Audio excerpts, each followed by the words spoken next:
नमस्कार दोस्तों, मैं सोनू लोहिया यूपी पुलिस जी के मॉक टेस्ट में आपका हार्दिक स्वागत करता हूं।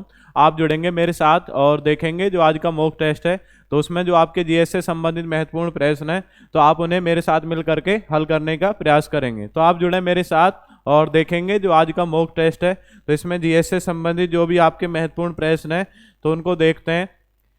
इसमें प्रथम क्वेश्चन आपके सामने है। प्रथम क्वेश्चन आपका देख रहे हैं आप सभी। प्रथम क्वेश्चन आपके सामने है। प्रथम क्वेश्चन है, पंजाब में कौन सा त्योहार खालसा पंथ के गठन के लिए उपलक्ष्य में आपका मनाया जाता है। तो आपको बताना है पंजाब में कौन सा त्योहार है जो खालसा पंथ के गठन के उपलक्ष्य में मनाया जाता है। ये आपके सामने ऑप्शन है होली, तीज, लोहड़ी या बैसाखी। इसमें से आपको बताना है, एक आपका सही आंसर है वो आपको बताना है इसमें से। तो आप बताएंगे कि कौन सा ऐसा त्योहार है जो आपका खालसा पंथ के गठन के उपलक्ष्य में मनाया जाता है। पहले बात करते हैं खालसा पंथ। खालसा पंथ आपने पढ़ा होगा। खालसा पंथ की जो स्थापना है वो किसने की थी, तो सिखों के 10वें गुरु आपने पढ़े होंगे। 10वें गुरु कौन है? 10वें गुरु आपके गुरु गोविंद सिंह। तो गुरु गोविंद सिंह के द्वारा कौन सा पंथ स्थापित किया गया था? खालसा पंथ स्थापित किया गया था। याद रखेंगे। तो आप याद रखेंगे खालसा पंथ की स्थापना किसने की है? गुरु गोविंद सिंह। अब इसमें से आपसे पूछा है कि खालसा पंथ के लिए आपका कौन सा आपका ऐसा त्योहार है जो उसके उपलक्ष्य में मनाया जाता है। तो इसमें आप याद रखेंगे ऐसा कौन सा है, तो इसमें याद रखेंगे कौन सा होता है आपका बैसाखी। कौन सा है? बैसाखी। बैसाखी को आपका खालसा पंथ के उपलक्ष्य में आपका मनाया जाता है। क्लियर हो गया। आगे बढ़ेंगे, नेक्स्ट क्वेश्चन देखते हैं। नेक्स्ट क्वेश्चन आपका क्या है? नेक्स्ट क्वेश्चन देखते हैं। नेक्स्ट है, किस स्थान पर तारापुर परमाणु बिजली केंद्र किस स्थान पर परमाणु बिजली केंद्र स्थित नहीं है। ये चार ऑप्शन है आपके सामने और आपको इसमें से एक बताना है कि किस स्थान पर निम्न में से परमाणु बिजली केंद्र स्थित नहीं है। चार ऑप्शन आपके सामने। तारापुर में नहीं है, विजयवाड़ा में नहीं है, नरोरा में नहीं है, चित्तौड़गढ़ में नहीं है। आपको इसमें से एक कमेंट करके बताएंगे कि कहां पर परमाणु बिजली केंद्र स्थित नहीं है। परमाणु बिजली केंद्र आपने पढ़े होंगे कि भारत में स्थापित किए जाने वाला प्रथम परमाणु बिजली केंद्र आपने पढ़ा है। ये कौन सा है? ये है आपका तारापुर। कौन सा है? तारापुर। और तारापुर कहाँ पे स्थापित किया गया? महाराष्ट्र में स्थापित किया गया था। पढ़ा होगा आपने। भारत का प्रथम परमाणु बिजली केंद्र कौन सा है? तारापुर। कहाँ पे स्थापित किया गया? महाराष्ट्र में स्थापित किया गया। अब आपको इनमें से बताने, एक तो यहाँ पे आपका आ गया। अब आपके जो अन्य परमाणु बिजली केंद्र है, अन्य परमाणु बिजली केंद्र आपके कौन कौन से हैं, वो आप एक मैपिंग के माध्यम से क्लियर हो जाएगा। मैपिंग के माध्यम से मैं आपको क्लियर करवा दूंगा। उसके बाद फिर आंसर देख लेंगे। आंसर आप देख लेंगे कौन सा है। तो सबसे पहले आप ऊपर से स्टार्ट कर लेंगे। नंबर 1 आप याद रखेंगे रावत भाटा। कौन सा है? रावत भाटा। रावत भाटा कहाँ पर है? रावत भाटा आपका राजस्थान में, और राजस्थान में भी एक जिला पड़ता है चित्तौड़गढ़, तो वहां पर स्थित है। तो आप याद रखेंगे रावत भाटा कहाँ पर? राजस्थान। फिर आप नीचे बढ़ेंगे, राजस्थान से आगे चलेंगे, राज्य आएगा गुजरात। तो गुजरात में आप याद रखेंगे काकरा पार। कौन सा है? काकरा पार। काकरा पार कहाँ पर है? काकरा पार आप याद रखेंगे ये सूरत गुजरात में स्थित है। नेक्स्ट उसके बाद आगे नीचे बढ़ेंगे, राज्य आएगा महाराष्ट्र। महाराष्ट्र में आप याद रखेंगे, महाराष्ट्र में जो अभी आपको बताया था सबसे पहला तारापुर। और तारापुर कहाँ पर है? तारापुर आपका महाराष्ट्र में, पालघर महाराष्ट्र में स्थित है। फिर आप नीचे बढ़ेंगे, गोवा राज्य, गोवा में कोई नहीं। फिर आएगा कर्नाटक। कर्नाटक में कौन सा है? कर्नाटक में आप याद रखेंगे केगा। केगा कहाँ पर है? केगा है आपका कर्नाटक में। उसके बाद आगे बढ़ेंगे, नीचे राज्य आएगा केरल। केरल में कोई नहीं। फिर तमिलनाडु में, तमिलनाडु में दो याद रखेंगे। एक कौन सा है? एक तो है कलपक्कम। एक कौन सा है? कलपक्कम। कलपक्कम कहाँ पर है? तमिलनाडु में। और एक याद रखेंगे कुडनकुलम। एक कौन सा है? कलपक्कम। और एक कौन सा आपका? कुडनकुलम। तो ये दोनों कहाँ पर हैं? ये दोनों आपके कहाँ पर स्थित है? तमिलनाडु में स्थित है। उसके बाद आप याद रखेंगे एक यहाँ पर है, इसका नाम क्या है? नरोरा। और नरोरा कहाँ पर है? नरोरा आपका बुलंदशहर में स्थित है। क्लियर हो गया। तो इस तरीके से भारत में कुल कितने परमाणु बिजली केंद्र है जो वर्तमान में संचालित अवस्था में है? तो आपके 7 परमाणु बिजली केंद्र है जो संचालित अवस्था में है। तो याद रखेंगे। अब इनमें से आप देख लेंगे, इनमें से कौन नहीं है? इनमें से नहीं है विजयवाड़ा। विजयवाड़ा में कोई परमाणु बिजली केंद्र नहीं है। तारापुर में है। नरोरा आपके सामने ही आ गया। और चित्तौड़गढ़, चित्तौड़गढ़ में कौन सा है? रावत भाटा। रावत भाटा चित्तौड़गढ़ में स्थित है। चित्तौड़गढ़ आपका जिला है, वहां पर स्थित है रावत भाटा। और राज्य कौन है? राजस्थान। क्लियर हो गया। तो इस क्वेश्चन से आपसे जो परमाणु बिजली केंद्र है वो भी आपको याद हो जाएंगे सभी कि परमाणु बिजली केंद्र कितने और उसकी लोकेशन कहां पर स्थित है। आगे बढ़ते हैं, नेक्स्ट क्वेश्चन देखते हैं। नेक्स्ट है ऑप्शन आपका दे रखा है CaOCl2। CaOCl2 किस यौगिक को कहा जाता है? चार ऑप्शन आपके सामने, धावन soda, baking soda, bleaching powder और उसके बाद में आपका जिप्सम। तो आपको बताना है कि किसको कहा जाता है, CaOCl2 किस यौगिक को कहा जाता है। चार ऑप्शन आपके सामने, तो चार ऑप्शन आपको बताना है इनमें से कौन सा है। तो ऑप्शन कौन सा सही रहेगा? Option C. ऑप्शन सी क्या है आपका? Bleaching powder. ब्लीचिंग पाउडर को हम क्या बोलते हैं? ब्लीचिंग पाउडर को क्या बोला जाता है आपका? CaOCl2, या आप क्या बोल देंगे? कैल्शियम ऑक्सी क्लोराइड, या क्या बोला जाएगा? Calcium oxy chloride. Calcium oxy chloride ये इसको बोला जाता है, इसे याद रखना है, कैल्शियम ऑक्सी क्लोराइड। उसके बाद आप याद रखेंगे धावन सोडा। धावन सोडा क्या है? धावन सोडा है Na2CO3। Na2CO3 क्या बन जाएगा? Sodium carbonate. Na2CO3 क्या बन जाएगा? सोडियम कार्बोनेट बन जाएगा, Na2CO3 सोडियम कार्बोनेट। उसके बाद क्या है? Baking soda. बेकिंग सोडा क्या है? यानी खाने का सोडा है बेकिंग सोडा, तो ये क्या बन जाएगा? NaHCO3। NaHCO3 तो ये क्या बन जाएगा? Sodium bicarbonate. क्या है? सोडियम बाइकार्बोनेट, ये बन जाएगा बेकिंग सोडा। जिप्सम आपने पढ़ा होगा CaSO4। क्या है? CaSO4 इंटू 2H2O बन जाएगा, CaSO4। तो क्या बन जाएगा? Calcium sulphate. क्या बन जाएगा आपका? Calcium sulphate. तो ये क्या बन जाएगा आपका? जिप्सम। जिप्सम किसका आपसे पूछा जाएगा? जिप्सम किसका आपका अवयव है? तो जिप्सम किसका है? इसके अवयव है, तो आप याद रखेंगे किसका है? कैल्शियम का। क्लियर हो गया? तो CaOCl2 अगर आपसे पूछ रहा है तो क्या होता है? ब्लीचिंग पाउडर, और क्या बोलते हैं? Calcium oxy chloride. आगे बढ़ते हैं, नेक्स्ट क्वेश्चन देखते हैं। नेक्स्ट क्वेश्चन क्या है? नेक्स्ट क्वेश्चन को देखते हैं जी। नेक्स्ट है हिंदू कॉलेज की स्थापना किस स्थान पर की गई थी? ये चार ऑप्शन आपके सामने, सूरत, कोलकाता, इलाहाबाद और बनारस। इनमें से आपको बताना है एक सही कौन सा है। हिंदू कॉलेज की स्थापना किस स्थान पर की गई थी? सूरत, कोलकाता, इलाहाबाद या बनारस। हिंदू कॉलेज आपने पढ़ा होगा, हिंदू कॉलेज की जो स्थापना है ये 1817 में किस व्यक्ति ने की थी? राजा राम मोहन राय। राजा राम मोहन राय के द्वारा कौन सा कॉलेज स्थापित किया गया? हिंदू कॉलेज आपका स्थापित किया गया। और ये राजा राम मोहन राय ने कहाँ पे स्थापित किया था? ये स्थापित आपका किया था कोलकाता में। कहाँ पे स्थापित किया था? कोलकाता। क्लियर हो गया? राजा राम मोहन राय ने कहाँ पे स्थापित किया था? आपका कोलकाता। आगे बढ़ते हैं, नेक्स्ट क्वेश्चन देखते हैं। नेक्स्ट है श्यामजी कृष्ण वर्मा ने 1905 में इंडिया हाउस की स्थापना की थी। तो आपको बताना है इंडिया हाउस की जो स्थापना है श्यामजी कृष्ण वर्मा ने कहाँ पर आपकी की थी।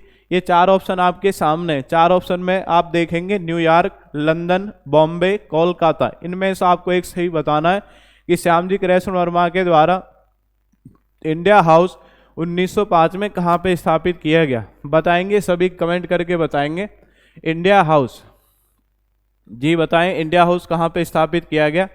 इसका सही आंसर क्या है? इसका सही आंसर होगा ऑप्शन बी। ऑप्शन बी में क्या है? ऑप्शन बी है आपका लंदन। तो इंडिया हाउस की जो स्थापना ये कहाँ पर की गई थी? तो इंडिया हाउस की स्थापना 1905 में की गई। और कहाँ पे की गई थी आपके? ये लंदन में की गई। ये पहले क्या था? ये पहले एक आपका पढ़ा होगा आपने, इंडिया हाउस जो था ये एक आपका हॉस्टल था और बाद में एक क्रांतिकारी आपका अड्डा बन गया था इंडिया हाउस। और कहाँ पर था ये? लंदन में स्थित था इंडिया हाउस। आगे बढ़ते हैं, नेक्स्ट देखेंगे जी। नेक्स्ट क्वेश्चन क्या है? नेक्स्ट क्वेश्चन आप देख रहे हैं आपके सामने है स्क्रीन पर। अब्दुल करीम खान हिंदुस्तानी संगीत के किस स्कूल के प्रतिपादक थे? अब इनमें आपको बताना है कि कौन सा ऐसा घराना है जिसके आपके प्रतिपादक कौन थे? अब्दुल करीम। किराना घराना, जयपुर घराना, दिल्ली घराना या ग्वालियर घराना। इनमें से आपको एक बताना है जिससे अब्दुल करीम खान आपके जुड़े हुए थे। इनमें से आप बताएंगे एक को कि जिससे अब्दुल करीम खान आपके जुड़े हुए हैं। तो कौन सा ऐसा घराना है? आप बताएंगे, सभी कमेंट करके बताएं ऐसा घराना कौन सा है। तो ऐसा घराना याद रखेंगे कौन सा है? किराना घराना। कौन सा है? किराना घराना। किराना घराने से जुड़े हुए थे अब्दुल करीम खान, और इसी कारण आपका इसका सही आंसर क्या होगा? आपका किराना घराना। नेक्स्ट है नींद में से केवल रबी की फसलें हैं। तो रबी की फसलें आपको बताना है। ये चार ऑप्शन आपके सामने है कि रबी की फसलें आपकी क्या है। तो रबी की फसलें गेहूं व ज्वार है, धान व गेहूं है, मक्का व मटर है, जौ व चना है। इनमें से आपको बताना है कि कौन सी आपकी रबी की फसलें होती हैं। तो जो भारतीय कृषि के अंतर्गत 3 प्रकार की फसलों को हम बांटते हैं। तो इसमें आपने पढ़ा होगा, जैसे हम खरीफ से स्टार्ट करते हैं, क्योंकि फसल चक्र खरीफ से ही स्टार्ट होता है, खरीफ, रबी और क्या होता है आपका जायद। ये 3 तरह की आपकी मौसम के आधार पर फसलें होती हैं। अब इनमें कौन कौन है, खरीफ की फसलें कौन सी होती हैं? खरीफ की फसलें वे फसलें होती हैं जिन्हें हम जून जुलाई में आपका सोइंग करते हैं, बोते हैं और अक्टूबर नवंबर में काट लेते हैं। तो वे फसलें कब, जो जून जुलाई में तो क्या है, जून जुलाई में आपकी बोई जाती हैं और कब काट ली जाती हैं, अक्टूबर नवंबर में आपकी काट ली जाती हैं। तो ये कौन सी फसलें कहलाएंगी? ये कहलाएंगी खरीफ की फसलें। ये बोई जाती हैं, यहाँ पे बोई जाएंगी ये, और यहाँ पे क्या है, उसके बाद ये काट ली जाती हैं, कटाई, ठीक है, काट ली जाती हैं, ये लिख लेंगे, काट ली जाती हैं, इससे थोड़ा सा याद रहेगा, काट ली जाती हैं, बोई जाती हैं। तो ये कब बोई जाती हैं बताएंगे, बोई जाती हैं जून जुलाई में, काट ली जाती हैं आपकी अक्टूबर नवंबर में। उसके बाद में रबी की फसलें क्या हैं, अक्टूबर नवंबर में आप बोएंगे, अक्टूबर नवंबर में जो इनका सही समय होता है, और उसके बाद आप मार्च अप्रैल में इनको काट लेते हैं। कब काट लेते हैं? मार्च अप्रैल में इनको काट लिया जाता है। तो ये कौन सी फसलें होती हैं? ये होती हैं रबी की फसलें। कौन कौन होती हैं वो देखेंगे अभी। उसके बाद जायद की फसलें कौन सी होती हैं? वो फसलें होती हैं जो कब, आपकी मार्च अप्रैल में क्या है, मार्च अप्रैल में बोई जाती हैं, और उसके बाद क्या है, आपने पढ़ा होगा, जून जुलाई में काट ली जाती हैं, जून जुलाई में काट ली जाती हैं। ये अल्प अवधि की फसलें होती हैं। तो ये होती हैं आपकी जायद की फसलें। अब इसमें देखें खरीफ की फसलें। खरीफ की फसलें कौन कौन सी होती हैं, जो आपकी मेन है वो आप याद रख लेंगे। तो इसमें आप याद रखेंगे, जैसे धान है, धान, ज्वार, बाजरा, धान, ज्वार, बाजरा, मक्का, कपास, मूंगफली। तो ये आपकी किसकी फसलें होती हैं? ये होती हैं आपके खरीफ की फसलें होती हैं, धान, ज्वार, बाजरा, मक्का, कपास और मूंगफली। रबी की अगर बात करें, रबी में कौन कौन सी फसलें होती हैं? रबी में याद रखेंगे, रबी में याद रखेंगे गेहूं, गेहूं के बाद याद रखेंगे जौ के बाद याद रखेंगे चना के बाद याद रखेंगे मटर के बाद याद रखेंगे सरसों। तो ये प्रमुख फसलें होती हैं, गेहूं, जौ, चना, मटर और सरसों।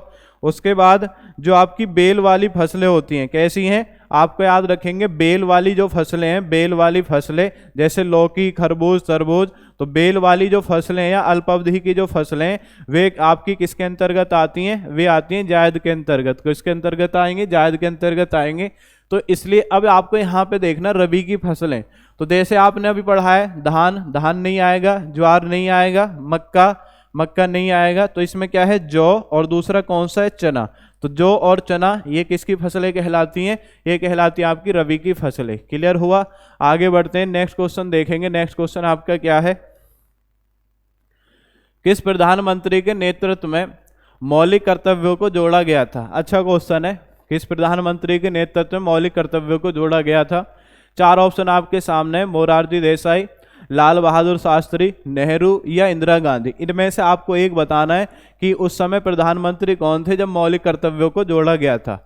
अगर आपको याद है कि मौलिक कर्तव्य कब जोड़े गए, तो बड़ा आसान सा क्वेश्चन है। मौलिक कर्तव्य आपने पढ़ा होगा, मौलिक कर्तव्य आप पढ़ते हैं कि मौलिक कर्तव्य हमने कौन से देश से लिए? ये हमने लिए रूस देश से। कौन से देश से लिए? रूस देश से। मौलिक कर्तव्य आपने पढ़ा होगा कौन सी कमेटी है, इसके लिए कौन सी कमेटी आपने बनाई थी? सरदार स्वर्ण सिंह कमेटी। कौन सी है? सरदार स्वर्ण सिंह कमेटी। तो सरदार स्वर्ण सिंह कमेटी के सुझाव पर हमने कौन सा संशोधन किया? 42वां संविधान संशोधन 1976 किया। और इसमें हमने भारतीय संविधान में कितने मौलिक कर्तव्य जोड़े? आपके 10 मौलिक कर्तव्य जोड़े थे आपके 42वां संविधान संशोधन 1976 के माध्यम से। अब 1976 की आप बात करें तो 1976 में प्रधानमंत्री कौन थे? 1976 में कौन थे? इंदिरा गांधी। क्योंकि जब आपने पढ़ा होगा दोहरा आपातकाल 1975 में ये किसने लगाया था? इंदिरा गांधी ने लगाया था। तो 1975 और आपने पढ़ेंगे 1977, ठीक है। तो याद रखना है 1977 तक जो प्रधानमंत्री रही है इंदिरा गांधी, और 1977 में फिर आपके चुनाव होते हैं और जनता दल की सरकार बनती है, जिसमें प्रधानमंत्री कौन बनते हैं? मोरारजी देसाई। क्लियर हो गया? तो किस प्रधानमंत्री के नेतृत्व में मौलिक कर्तव्यों को जोड़ा गया? इंदिरा गांधी। कौन सा आपका संशोधन है? 42वां संविधान संशोधन 1976। कौन सी कमेटी है? सरदार स्वर्ण सिंह कमेटी। ये कौन से देश से लिए गए? रूस से। इनकी कुल संख्या कितनी है? इनकी कुल संख्या है आपकी 10। भारत के किसी राज्य की विधानसभा में अधिकतम कितने सदस्य हो सकते हैं? ये चार ऑप्शन आपके सामने। विधानसभा में आपको बताना है जो निम्न सदन होता है, तो निम्न सदन में अधिकतम सदस्यों की संख्या कितनी हो सकती है? 400, 500, 450, 550। अब इनमें से आपको बताना है कि किसी भी राज्य की जो विधानसभा है तो उसमें अधिकतम सदस्यों की संख्या कितनी हो सकती है। जैसे लोकसभा में आप पढ़ते हैं कि लोकसभा में आपका निश्चित है, लोकसभा में अधिकतम सदस्यों की संख्या कितनी होती है? 552। राज्यसभा में कितनी होती है आपकी? 250। ऐसे अगर आपसे पूछा जाए कि विधानसभा में कितनी होती है, विधानसभा में, तो विधानसभा में आपको बताना है कितनी होती है। विधानसभा में आपको याद रखना है अधिकतम सदस्यों की संख्या आपकी कितनी हो सकती है? 500 हो सकती है। लेकिन वर्तमान में सबसे अधिक जो आपके सदस्य हैं वो कहाँ पर हैं? वो यूपी में है। यूपी में कितने? 403 प्लस 1, तो 403 आपके निर्वाचित होते हैं और एक आपका एंग्लो इंडियन होता है जो आपका राज्यपाल के द्वारा मनोनीत किया जाता है। तो ये याद रखेंगे इसमें 403 प्लस 1। सबसे ज्यादा कौन से राज्य में? आपका सबसे ज्यादा है यूपी राज्य में विधानसभा सदस्यों की संख्या वर्तमान में। लेकिन अधिकतम कितनी हो सकती है? अधिकतम हो सकती है आपकी 500। क्लियर हो गया। और सबसे कम जो आपकी राज्य की बात करें तो सबसे कम कौन से राज्य में? सबसे कम आपका सिक्किम में। सिक्किम में कितने सदस्य विधानसभा है? इसमें 32 सदस्य विधानसभा। और आप पढ़ते हैं केंद्र शासित प्रदेश कौन सा है? पांडिचेरी। पांडिचेरी में विधानसभा सदस्यों की संख्या कितनी है? 30 प्लस 3, जिसमें 30 निर्वाचित होते हैं और 3 क्या होते हैं? आपके मनोनीत होते हैं। क्लियर हुआ। आगे बढ़ते हैं, नेक्स्ट क्वेश्चन देखते हैं। भारतीय संविधान के 44वें संविधान संशोधन से मौलिक अधिकारों की श्रेणी से निम्नलिखित में से किस अधिकार को हटा दिया गया? तो आपको बताना है कि ऐसा कौन सा मौलिक अधिकार है जिसे 44वां संविधान संशोधन के माध्यम से आपका हटाया गया। आसान सा क्वेश्चन है, आपने पहले भी पढ़ा होगा, लेकिन आपको इनमें से बताना है कि सही आंसर क्या है। अभिव्यक्ति की स्वतंत्रता का अधिकार है, संवैधानिक उपचारों का अधिकार है, संपत्ति का अधिकार है, धार्मिक स्वतंत्रता का अधिकार है। इनमें से आपको एक बताना है कि सही कौन सा है, इसका आंसर कौन सा सही होगा। जी, कौन सा सही होगा इसका answer? Option C. Option C में क्या है? संपत्ति का अधिकार। तो 44वां संविधान संशोधन ये आपका कौन से अधिकार से संबंधित है? संपत्ति के अधिकार से संबंधित है। आपने पढ़ा होगा संपत्ति का अधिकार हमने इसमें से हटा दिया था, तो आप पढ़ते हैं आर्टिकल 31 से हटाया संपत्ति का अधिकार, और इसे हमने बहुत दूर जाकर के फेंक दिया। कहाँ फेंक दिया? आर्टिकल 300 के, आर्टिकल 300 के में जोड़ दिया, आर्टिकल 300 के में। इसलिए अब वर्तमान में कैसा अधिकार बन गया? अब ये बन गया कानूनी अधिकार, या आप कह सकते हैं कैसा अधिकार बन गया? कानूनी, या कैसा बन गया आपका? विधिक अधिकार। कानूनी या विधिक अधिकार बन गया संपत्ति का अधिकार। क्लियर हो गया। आगे बढ़ते हैं, नेक्स्ट क्वेश्चन देखेंगे। नेक्स्ट क्वेश्चन क्या है? भारतीय संविधान में कितने मौलिक कर्तव्य हैं? मौलिक कर्तव्य से अभी एक और क्वेश्चन अभी आपने देखा था, और एक क्वेश्चन ये नॉर्मल सा क्वेश्चन है, भारतीय संविधान में कितने मौलिक कर्तव्य हैं? तो वर्तमान में आपको बताना है वर्तमान में कितने, बताएंगे सभी? जी बताएं, सभी कमेंट करके बताएंगे वर्तमान में कितने मौलिक कर्तव्य हैं। वर्तमान मौलिक कर्तव्य की संख्या कितनी है? 11। वर्तमान में कितने मौलिक करते हैं आपके? 11। पहले हमने 42वें संविधान संशोधन 1976 के माध्यम से 10 जोड़े थे, फिर हमने 86वां संविधान संशोधन किया 2002 में, जिसमें 6 से 14 वर्ष के बच्चों को तो एक आर्टिकल 21 से जोड़ा उसी के माध्यम से जो मूल अधिकार है, और एक 11वां मूल कर्तव्य जोड़ा जो माता पिता का अधिकार होगा कि 6 से 14 वर्ष के जो बच्चे हैं उनको शिक्षा दिलाने का जो आपका मूल कर्तव्य होगा वो किसका होगा? माता पिता का। तो वो 11वां मूल कर्तव्य। तो इसलिए वर्तमान में मूल कर्तव्यों की संख्या कितनी है आपके? 11। आगे बढ़ते हैं, नेक्स्ट क्वेश्चन देखते हैं जी। नेक्स्ट, उत्तराखंड राज्य की स्थापना कब हुई? ये चार ऑप्शन आपके सामने। उत्तराखंड राज्य के बारे में आपको बताना है। उत्तराखंड राज्य की स्थापना कब हुई? सन 1999 में, सन 2000 में, 2001 में, 2002 में। आपको इनमें से बताना कमेंट करके कि कौन सा आपका आंसर सही है। उत्तराखंड राज्य की स्थापना कब हुई थी? चार ऑप्शन आपके सामने, इन्हीं में से आप बताएंगे ऑप्शन कौन सा सही होगा। बताएं सभी। जी बताएंगे इसका ऑप्शन कौन सा सही होगा? इसका ऑप्शन होगा आपका बी। कब हुई थी आपकी? सन 2000 में। सन 2000 में आपने पढ़ा होगा 3 राज्य बने थे। कितने राज्य बने थे? 3 राज्य बने। एक आपका बना था 1 नवंबर वर्ष 2000 में, 1 नवंबर वर्ष 2000 में बना। फिर आपका 9 नवंबर वर्ष 2000 में आपका बना, और आपने एक पढ़ा होगा जी 15 नवंबर आपका वर्ष 2000 में बना। कब बना?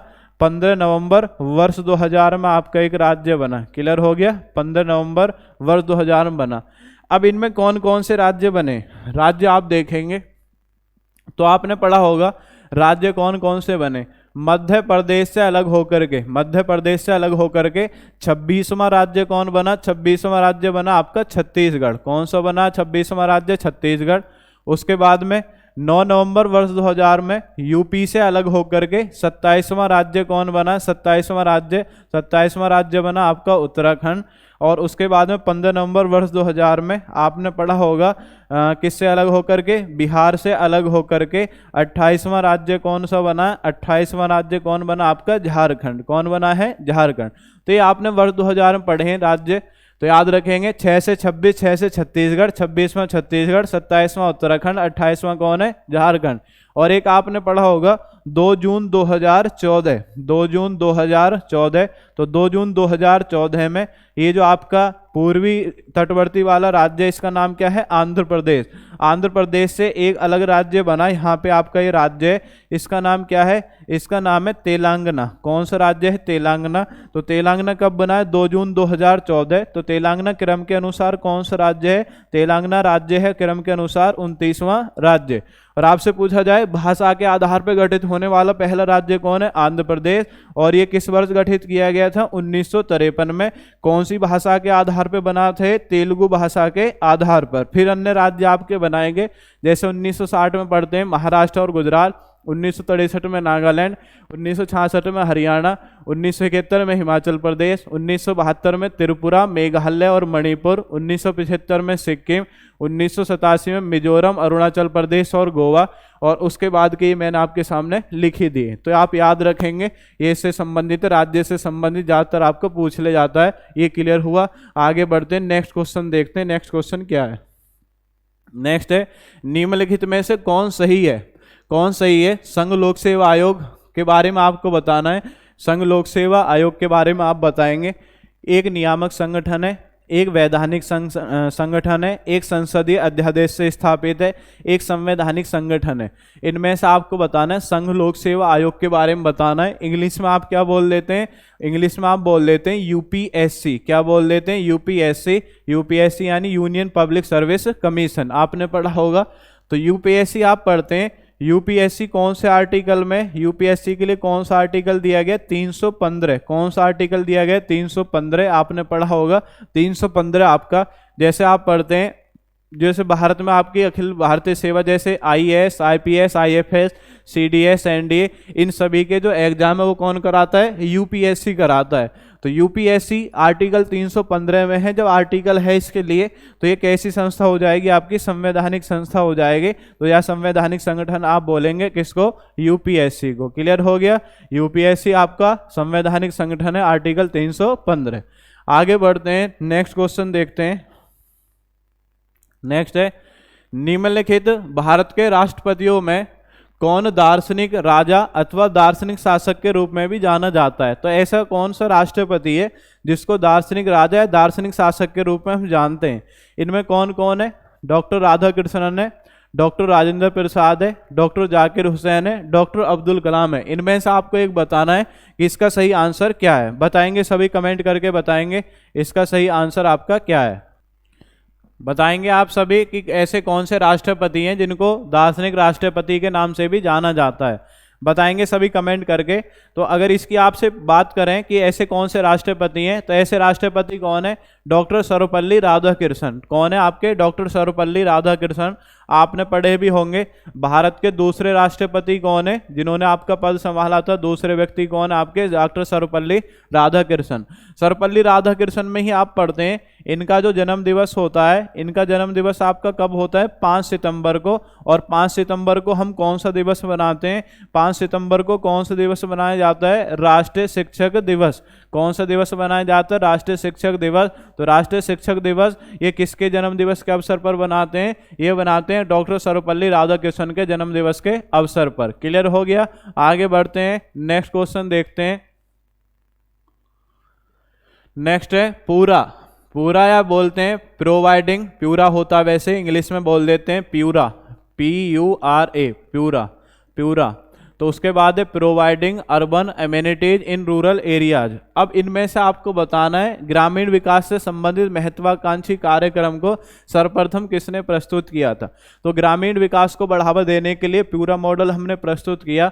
तो आपको बताना है ऐसा कौन सा व्यक्ति है जिसने पूरा मॉडल आपका दिया। इनमें से आप बताएंगे कौन सा ऐसा। एपीजे अब्दुल कलाम है, मनमोहन सिंह, एमएस स्वामीनाथन, अटल बिहारी वाजपेयी। इनमें से आप बताएंगे ऐसा कौन सा व्यक्ति जिसने पूरा मॉडल दिया है। तो पूरा मॉडल आपने पढ़ा भी होगा। पूरा मॉडल किसने दिया है? ये दिया था आपका एपीजे अब्दुल कलाम ने। किसने दिया था? एपीजे अब्दुल कलाम ने। कौन सा मॉडल दिया था आपका? पूरा मॉडल। क्लियर हो गया? कौन सा मॉडल दिया? पूरा मॉडल। नेक्स्ट, शराब पर उत्पादन कर लगाया जाता है, तो आप बताएंगे किसके माध्यम से लगाया जाता है? केंद्र सरकार के द्वारा, राज्य सरकार के द्वारा, नगर निगमों द्वारा, जिला बोर्ड द्वारा। आप बताएंगे शराब पर जो उत्पादन कर है तो ये किसके माध्यम से लगाया जाता है? शराब। तो शराब आप याद रखेंगे, शराब आपका स्टेट लिस्ट का विषय है और ये किसके माध्यम से लगाया जाएगा? राज्य सरकारों द्वारा। किसके द्वारा लगाया जाएगा? राज्य सरकारों द्वारा। आगे बढ़ते हैं, नेक्स्ट क्वेश्चन देखते हैं।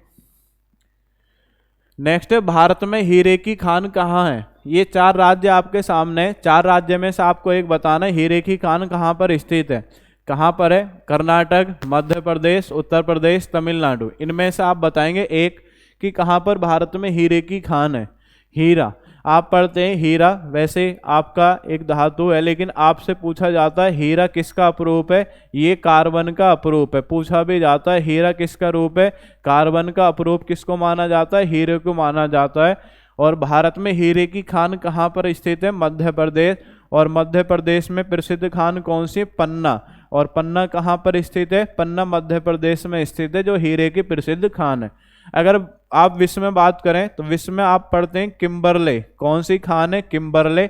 किम्बरले प्रसिद्ध हीरे की खान है। और ये कौन से देश में स्थित है? ये दक्षिण अफ्रीका देश में स्थित है। कौन से देश में स्थित है? दक्षिण अफ्रीका देश में स्थित है किम्बरले। और कहाँ पर आपका? दक्षिण अफ्रीका देश में। और महाद्वीप कौन सा है? अफ्रीका। आगे बढ़ते हैं, नेक्स्ट क्वेश्चन देखते हैं। कृषि वित्त एवं पुनर्वित्त में सबसे बड़ी संस्था कौन सी है? तो जो कृषि क्षेत्र को आपका आगे बढ़ाने के लिए ऋण प्रदान करती है, तो निम्न में से ऐसी कौन सी संस्था है? क्षेत्रीय ग्रामीण बैंक, नाबार्ड, केंद्रीय सहकारी बैंक या भूमि विकास बैंक। इनमें से आपको बताना है कि ऐसी कौन सी संस्था है जो कृषि को बढ़ावा देने के लिए ऋण प्रदान करती है। आपने पढ़ा होगा इसके बारे में जी। कौन सा ऑप्शन सही होगा? Option B. ऑप्शन बी में क्या है? ऑप्शन बी है आपका नाबार्ड। तो नाबार्ड आपने पढ़ा होगा। नाबार्ड की जो स्थापना है नाबार्ड, तो नाबार्ड आप इधर देख लेते हैं एक बार। नाबार्ड की फुल फॉर्म वगैरह ये देख लेंगे, आ जाता है नाबार्ड। क्या है आपका? नाबार्ड, ये इसका नाम है। नाबार्ड की आप बात करते हैं तो इसकी फुल फॉर्म क्या है? एनए से तो बन जाएगी नेशनल। क्या बन जाएगी? एनए से बन जाएगी नेशनल। क्या? बी से हो जाए bank, national bank for agriculture rural development. For agriculture rural development. क्या बन जाएगा? National bank for agriculture rural development. Clear हो जाएगा? ये हो जाएगी इसकी फुल फॉर्म। उसके बाद में आपसे पूछे स्थापना कब हुई है जी इसकी? स्थापना आप याद रखेंगे 12 जुलाई 1982। 12 जुलाई 1982। और ये भी पूछ लेते हैं कौन सी पंचवर्षीय योजना में? आप याद रखेंगे छठी पंचवर्षीय योजना। कौन सी पंचवर्षीय है? छठी पंचवर्षीय योजना में इसकी स्थापना की गई है। किसकी स्थापना की गई है? नाबार्ड की स्थापना की गई है। इसका मुख्यालय कहाँ पर है? मुख्यालय कहाँ पर? इसका मुंबई में। कहाँ पर इसका मुख्यालय नाबार्ड का मुख्यालय कहाँ पर है? मुंबई। क्लियर हो गया जी। आगे बढ़ते हैं, नेक्स्ट क्वेश्चन देखते हैं। तो इसका क्लियर हो गया, पुनर्वित्त में सबसे बड़ी संस्था कौन सी है? नाबार्ड आपकी संस्था है। आगे देखते हैं नेक्स्ट क्वेश्चन क्या है। नेक्स्ट क्वेश्चन है, कोई विधेयक धन विधेयक है या नहीं, इसका निर्णय कौन करता है? बताएंगे आप, कोई विधेयक धन विधेयक है या नहीं, इसका निर्णय कौन करता है? बताएं। राष्ट्रपति, संसदीय कार्य मंत्री, राज्यसभा के सभापति या लोकसभा अध्यक्ष। आसान सा क्वेश्चन है, बहुत आसान क्वेश्चन है कि कोई विधेयक धन विधेयक है या नहीं, इसका निर्णय कौन करता है? बताएं, सभी बताएंगे कमेंट करके। धन विधेयक के बारे में बताएं। धन विधेयक केवल लोकसभा में पेश होगा, इसके लिए कौन सा आर्टिकल बताता है? इसके लिए आर्टिकल बताता है 109।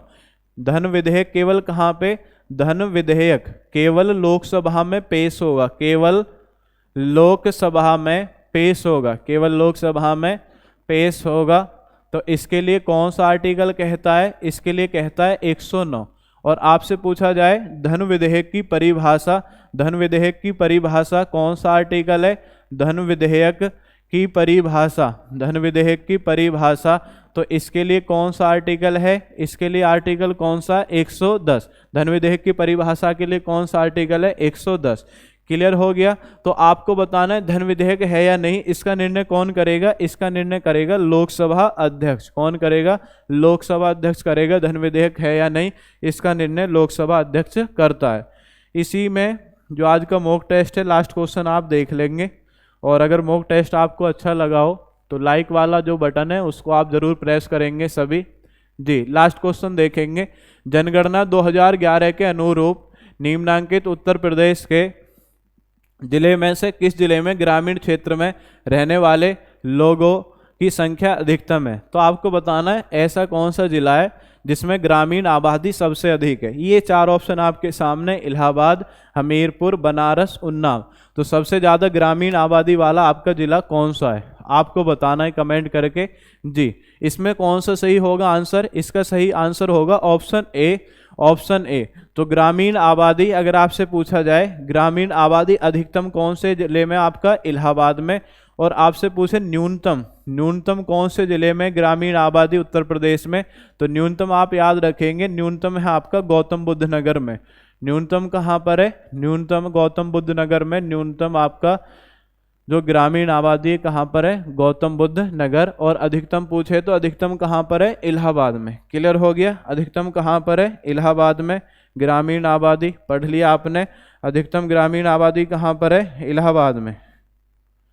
जी, तो ये आज का मॉक टेस्ट था। अगर मॉक टेस्ट आपको अच्छा लगा हो तो एक बार चैनल को लाइक करेंगे सभी। और साथ में साथ अगर आपने सब्सक्राइब नहीं किया है तो चैनल को आप सब्सक्राइब भी कर देंगे। इसी के साथ मैं आपसे विदाई लेता हूँ। धन्यवाद। जय हिंद, जय भारत।